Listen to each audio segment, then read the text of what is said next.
সে আমার বড় বড়দি। আমি আমার দেয়ালে পিঠ থেকে গেছে, আমি তখন অসহায়, বাবু বাড়িতে নেই, বাবু দিল্লিতে আছে।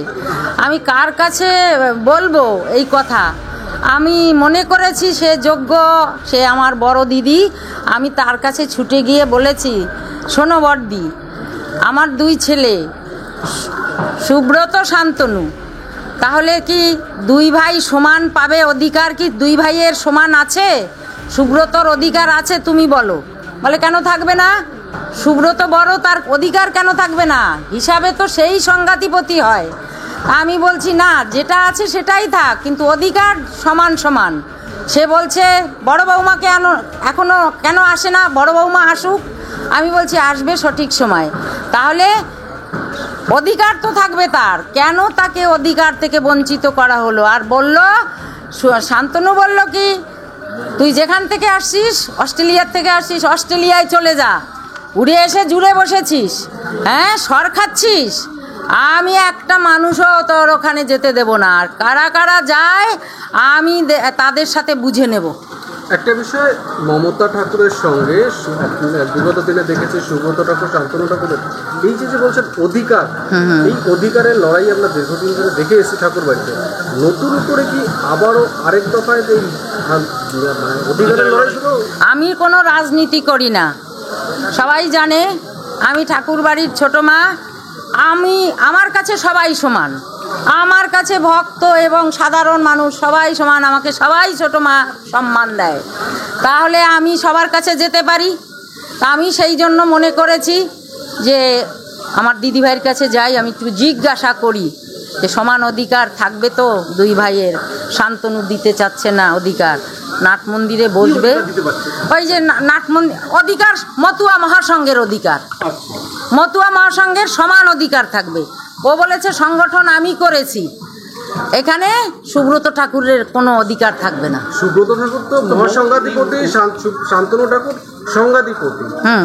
এখানে তো দুজনে দুই পদে রয়েছে এবং সুব্রত নামে রয়েছে, কোনো কর্মে নাই, কর্মে তাকে দেবে না। ওই বলেছি আগেই, ওর কতগুলো আছে লোকজন ফিট করা, তারাই এই সর্বনাশটা করছে। আমি তো আগেই বলেছি, নেপথ্যে করাচ্ছে ওদের দিয়ে। অভিযোগটা আমার না, কিন্তু একটা জিনিস পরিষ্কারভাবে যেটা সত্য, যেটা ঘটেছে, সেটা আপনারা কিছুক্ষণ আগে মার মুখ দিয়ে শুনতে পেলেন।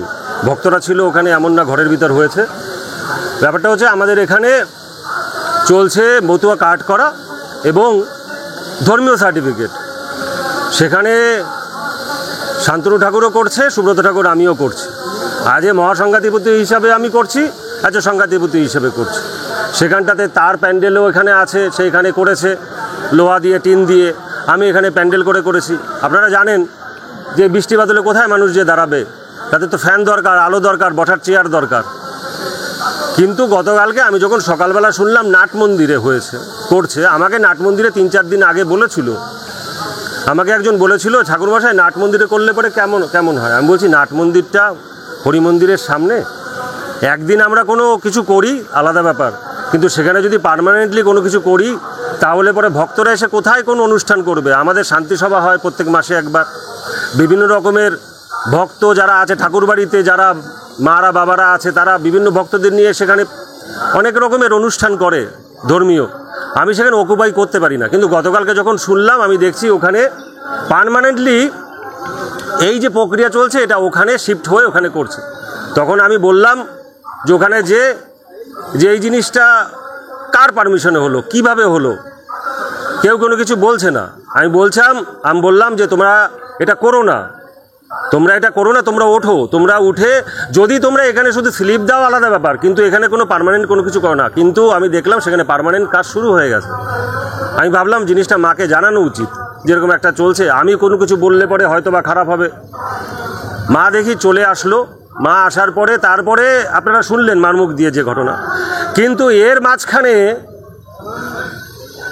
শান্তনু আমাকে বলছে আমি উড়ে এসে জুড়ে বসেছি, আমাকে বলছে আমার কোনো অধিকার নেই মতুয়া মহাসংঘে, এবং আমাকে থ্রেট করে বলছে এই মন্ত্রিত্বের পাওয়ারে এই মন্ত্রিত্বের পাওয়ারে আমাকে থ্রেট করে বলছে তোর টিকিট কে দেয় আমি দেখব।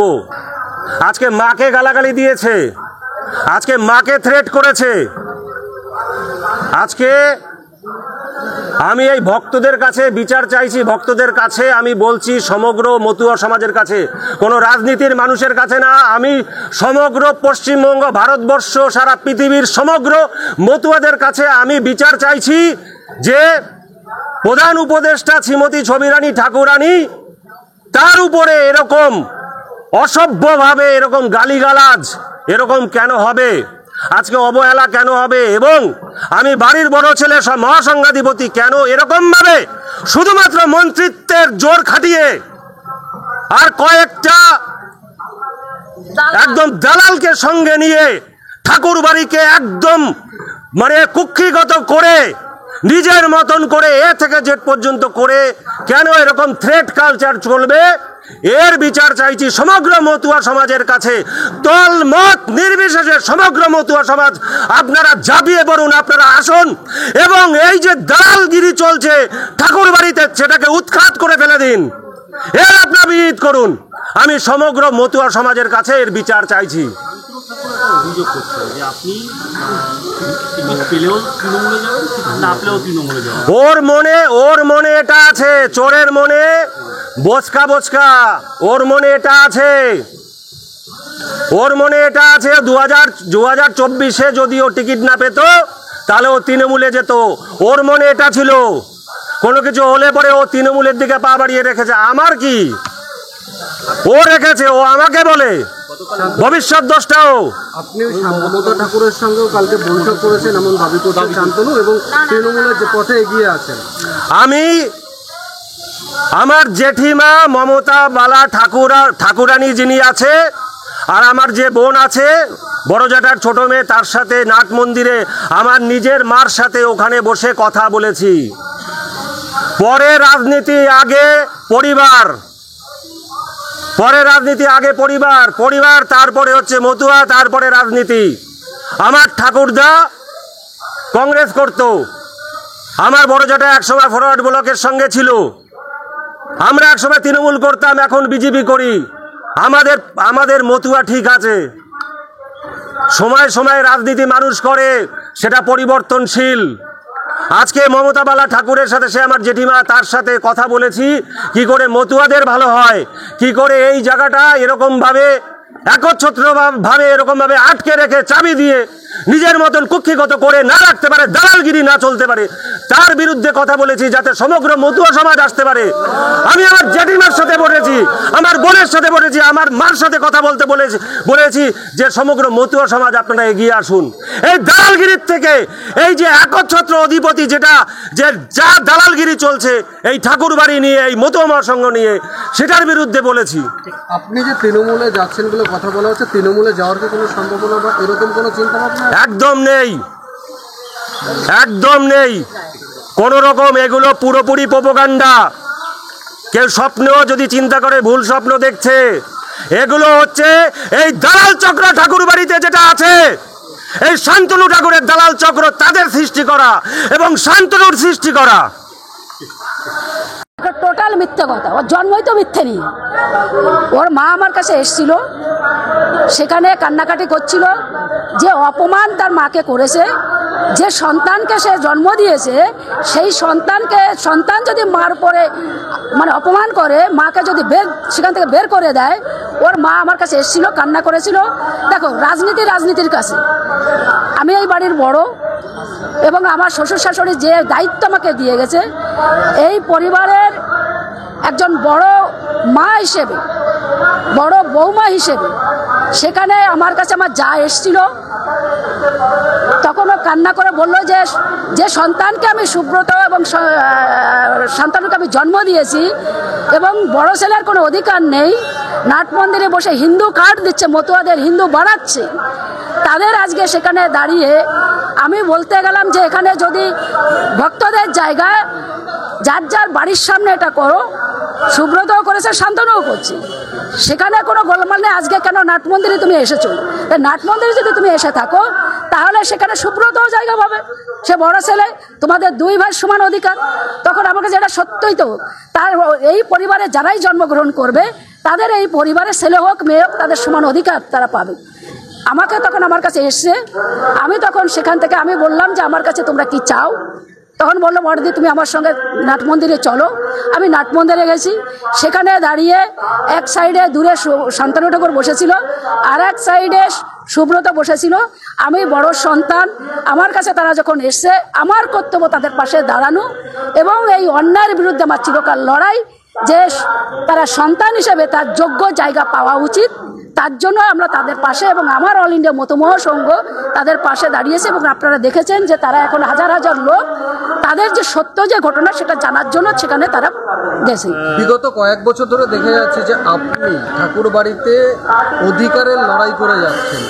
আজকে আপনারা বলছেন যে সুব্রত ঠাকুর আজ তার অধিকার ফিরে পেতে চাইছে। ঠাকুর বাড়িতে কি তাহলে দুটো জায়গায় এখন তিনটে ভাগে বিভক্ত হতে চলেছে? তিনটে জায়গায় অধিকারের লড়াই হতেই পারে, তিনটে কেন আরো হতে পারে, পরিবার থাকলে হতেই পারে, কিন্তু সে কেন পাবে না? এই লড়াই তো আজকে কপিল কৃষ্ণ ঠাকুরের এই লড়াই আমি আজকে প্রায় 40 বছর কি 50 বছর ধরে আমি লড়াই করে আসছি। আবার সেই লড়াই আবার এদের ভিতরে এসছে, আগামীতে তারও আবার সন্তান আছে, তারও দুটো সন্তান আছে, সেখানে হবে। তো এই লড়াইকে আমরা সত্যর পক্ষে আমি চিরকাল ছিলাম, এখনো আছি, যে যারাই এই ঠাকুর বাড়িতে জন্মগ্রহণ করে তাদের সমান অধিকার পাওয়া উচিত। সুব্রত ঠাকুরকে তৃণমূল কংগ্রেসে যোগ দিতে পারে? দেখুন, এটা তৃণমূলের বিজেপির কোনো ব্যাপার নয়। এটা তার কারণ হচ্ছে সুব্রত ঠাকুরকে ছোট করার জন্য দেখছে যে এখন আমার তো আর কিছু করার নাই। তার কারণ মাকে যে অপমান করেছে যে করতে পারে, তখন নিজের দোষটা ঢাকার জন্য সে এখন দেখছে যে তাকে আমি কিভাবে মানে এটাকে রাজনীতি একটা তকমা লাগানোর জন্য সেখানে বলছে যে ওর এসে চলে যেতে পারে। এই ব্যাপারে নিয়ে কোনো কথা আমাদের সঙ্গে হয়নি এবং তার পার্সোনাল ব্যাপার কি করবে না করবে সেটা আমরা জানি না। এটা ঠাকুর বাড়ির অধিকারের লড়াই, সেই অধিকারের লড়াই নেই। অধিকার হচ্ছে যে মতো মহাসংঘ এবং যেটা এখানে যে এই পরিবারের যে লড়াই, যে নাট মন্দিরটা সেখানে ভক্তদের জায়গা দেবত্ব করে দিয়ে গেছে বড়মা বীণাপাণি ঠাকুর সম্পত্তি, ভক্তদের অধিকার, একটা ভক্ত ভগবানের মহামিলনের জায়গা। যার যার বাড়ি সেখানে বসে তার সংগঠন করুক, সেখানে বসে তার হিন্দু কার্ড দিক কি তার সেখানে মতুয়া কার্ড দিক, সেটা তাদের ব্যাপার, কিন্তু সেটা নাট মন্দির ইউজ করতে পারে না। সেটাকে নিয়ে যখন তার মা বলতে গেল, তাই তার মাকে অপমান করে তাকে সেখান থেকে তাড়িয়ে দেওয়া হলো। তখন ওর মা বলেছিল যে আজকে তোকে আমি জন্ম দিয়েছি, তুই আমাকে এই ব্যবহার করছিস, কালকে তো তোরও আগামীতে তোর সন্তান আছে, তাহলে আগামী তো তোর এই জিনিস ভোগ করতে হবে। তার বউকে আজকে তোর বউ এখানে বসে আছে, শান্তনু ঠাকুর বউ এখানে বসেছিল, তাহলে তোর বউকে কেন বের করছিস না? সুব্রত ঠাকুরকে এখানে ধর্মীয় কার্ড এবং নাগরিকত্বের মানে ধর্মীয় কার্ড এবং মতুয়া কার্ড দেওয়ার জন্য ওখানে বসেছিল, মানে ধর্মীয় সার্টিফিকেট এবং মতুয়া কার্ড দেওয়ার জন্য বসতে চাইছিল। সেটা আমাকে যেটা বললো, দেখো ওদের ব্যাপারে তো আমি অতটা কিছু জানিও না আর আমার জানা উচিতও না। যেটা ওর মা আমাকে এসে বললো, আমার যা ছবির ঠাকুরানী সে যেটা বললো সেইটা বলতে পারি, যে দুই ভাই দুই পাশে বসেছে তাদের বাড়ির সামনে এবং সেটাকে নিয়ে গতকালকে শান্তনু ঠাকুর টেবিল চেয়ার নিয়ে সারাদিন ওখানে সে ওই টাকা কালেকশন এবং হিন্দু কার্ড দেওয়া, মতোদের হিন্দু বানানো, এবং এখানে হিন্দু মুসলমান বিভিন্ন লোক আসছে, বিভিন্ন ধর্ম বিভিন্ন জাতির লোক আসছে। কেন 2002 সাল যখন সেন্ট্রাল গভর্নমেন্ট ধরেছে সেটার জন্য হিন্দু কার্ড বানানোর জন্য মানুষ পাগল, এবং এটা মতোয়ার কার্ড একটা তার মাধ্যম দিয়ে এটা করছে। এটাকে তাহলে এটা ফ্রি কেন দিচ্ছে না? এতই যদি সুবিধা হবে, মানুষের যদি পাশে থাকবে, এটা তো ফ্রিও দিতে পারে, কেন টাকা নিচ্ছে? টাকা না নিয়ে তো করতে পারে এটা। তো সেইখানে দাঁড়িয়ে সে নাট মন্দিরে গেছিল, তখন সেখানে তার মা যে বলছে যে তাহলে তো সুব্রত ঠাকুর এখানে বসতে পারে। আর এখানে পরবর্তীকালে সেটা সুব্রত ঠাকুরই বলেছে, তার মা বলেছে যে এখানে ভক্তের জায়গা, এখানে যার যার বাড়ির সামনে তারা করুক, কিন্তু এখানে কেন করবে? এটা করা তো উচিত, এটা তো সত্য। সেই ব্যাপারটা নিয়ে তাদের পাশে, এটা রাজনীতির কোনো ব্যাপার নয়। এটা সবচাইতে বেশি ভালো বলতে পারবে আমার বাবা মঞ্জুল কৃষ্ণ ঠাকুর, যিনি এই বাড়ির প্রধান সেবায়েত। সর্বপ্রথম আমার কাছ থেকে যখন শোনা হচ্ছে, তখন আমি এটা বলবো যে সুব্রত ঠাকুর শুধু রাজনৈতিক অবস্থান পরিবর্তন করার জন্যই এই নাটকটা করছে। এবং আমার মার আজকে প্রায় 65 বছর বয়স, দীর্ঘ 40 বছর ধরে উনি বিভিন্ন রোগের সঙ্গে আছেন এবং সম্পূর্ণ ওনার দেখভাল আমি করি। ওনার সমস্ত ওষুধের যে ব্যবস্থা সেটা আমি করে দিই, এবং আমার ইনকাম থেকে ওনাকে একটা মাস গেলে আমি একটা বেশ খানিকটা টাকা আমি ধার্য করি, কেননা ওনার চলার জন্য, যেটা সুব্রত ঠাকুর করে না। তো স্বাভাবিকভাবেই আমার মা যখন দীর্ঘ সময় ধরে একটা ক্রনিক রোগে ভুগছেন, তো আমি বুঝি সেটা যে মার মানসিকতার। এবার মাকে এমনভাবে মোটিভেট করা হচ্ছে, ঠিক আছে, একবার আমার বাবাকে মোটিভেট করে অস্ট্রেলিয়া পালিয়ে গেছেন, 5 বছরে দেখা নেই। আমি জেতার পরে হঠাৎ করে উড়ে এসে জুড়ে বসেছেন, যেটা জুড়ে বসার কারণ হচ্ছে সত্ত্বাধিকার। আর এখন হচ্ছে ও তার জেলাসি হচ্ছে এটা যে শান্তনু ঠাকুর কেন উপরে উঠে গেল, আর বাকি কিছু নেই।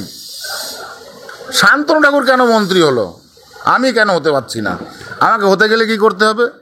বিজেপিতে তো এমএলএ থেকে মন্ত্রী হওয়া যায় না, তার জন্য আমাকে টিএমসিতে যেতে হবে। একটা নাটক তৈরি করতে হবে যাতে আমার পিছনের লোক গ্যাদার হয়, লোক গ্যাদারিং করে সিম্পেথি আদায় করে টিএমসিতে জাম্প খিচাও। এই শান্তনু ঠাকুর আমাকে ডিপ্রাইভ করছে। আপনারা বলুন, মতুয়া মহাসংঘ সভার, এটা আমার বাবা সবচাইতে ভালো বলবে। আপনারা যদি আমার বাবার সঙ্গে কথা বলতে চান বলতে পারেন, আপনারা কথা অবশ্যই আমার বাবার সঙ্গে কথা বলাবো। এখন উনি দিল্লিতে আছেন। তো স্বাভাবিকভাবে যে একটা সিম্পেথি আদায় করার জন্য এত বড় নাটক কী দরকার ছিল ভাই? অবশ্য টিএমসি তো গ্রহণ করবে না নাটক না করলে, না? তো নাট মন্দিরে আপনি এই যে নাগরিকত্বের জন্য আবেদন বা মতুয়া কার্ডের জন্য আপনি সেখানে তারা চায় না যে এখানে ধর্মীয় ব্যাপার, সেখানে কেন? তার সমস্যা কই কি? সে যেমন তার বাবার বাড়িতে আছে, আমি আমার বাবার বাড়িতে আছি। সে তার ঘরের সামনে এখানে তাঁবু খাটিয়ে ধর্মীয় সার্টিফিকেট দিচ্ছে। আমার ঘরের সামনে প্রচণ্ড পরিমাণে মানুষের ভিড় হয়, যেটা সবচাইতে আমার সমস্যা যাতায়াতের জন্য, যার জন্য আমি ট্রান্সফার করে আমি বলেছি নাট মন্দিরে গিয়ে বসো, কোনো সভা টভা হলে তখন আমরা সরিয়ে নেব। তাতে তার জেলাসি হওয়ার কারণ কি? তার এত অ্যাগ্রেসিভ হওয়ার কারণটা কি? বলছেন ধর্মমত নির্বিশেষে সবাই এগিয়ে আসুন, এই সমান ভাগ চাই। কিসের সমান ভাগ? কোন জায়গা দিয়ে সমান ভাগ দেব আমি? কোন মতুয়া মহাসংঘ তো তারও, মতুয়া মহাসংঘ তো তারও, সেও তো সেখানকার মহাসংঘাধিপতি। তাহলে তাকে আমি কি করে ডিপ্রাইভ করি? সে হিসেব নেই মতুয়া মহাসংঘের।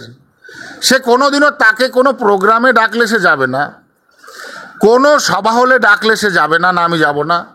কোনো বাড়িতে খরচ খরচা হলে যদি বলা হয় যে খরচ খরচা দেওয়ার কথা, তাহলে সে দেবে না, সে লুকিয়ে চলে যাবে আর একদিকে।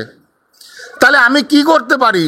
একজন লোক সে নিজেকে নিজে ডিপ্রাইভ করছে, তার জন্য তো উদার নীতিতে দরজা খোলা রয়েছে। আমি কে তাকে ডিপ্রাইভ করার? আপনি নাকি আপনার মাকে সাথে খারাপ ব্যবহার করেছেন। আমার মাকে গত 5 বছর ধরে, যবে থেকে আমি এমপি হয়েছি তবে থেকে মাকে ওষুধ প্রোভাইড করি, মাকে আলাদা করে একটা টাকা দিই। মার সম্মান, বাবা মার সম্মান অন্যরকম। মার মাথাটা খেয়েছে, আমি বললাম তো, একবার বাবাকে ভাঙিয়ে অস্ট্রেলিয়া পালিয়ে গেছে ভাগড়ে, আবার মার মাথা খেয়ে মাকে সামনে ফেস করে আজকে এইগুলো করছে। তার মূল কারণ হচ্ছে পদ পেতে হবে, আর পদ মন্ত্রিত্ব পেতে গেলে টিএমসি ছাড়া বেঙ্গলে মন্ত্রিত্ব দিতে পারবে না। বলছি আমি জেঠিমার সঙ্গে কথা বলেছি নাট মন্দিরে, অফিসিয়ালি টিএমসিতে জয়েন হয়ে গেল, শুধু পতাকাটা ধরিনি।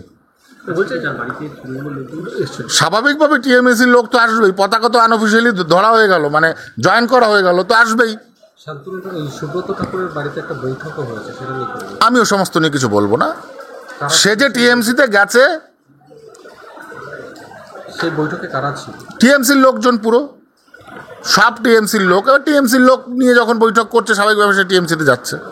একটা বিষয় বিগত দিনে আমরা দেখেছি যে ঠাকুর বাড়িতে মূলত তৃণমূল এবং বিজেপি যে দ্বন্দ্ব প্রকাশ্যে এসেছিল, মমতা ঠাকুরের সঙ্গে লড়াইতে দেখা গেছে সুব্রত ঠাকুর, শান্তনু ঠাকুর পাশাপাশি। আজকে সুব্রত ঠাকুর মমতা ঠাকুরের কাছে গেলেন এবং সমস্ত কিছু বললাম তো, একই কথা বারবার ঘুরিয়ে বলা হচ্ছে, লোভ আর পদের অধিকার, পদের লোভ, যে আমাকে মন্ত্রিত্ব পেতে হবে, আমাকে করে দেখাতে হবে।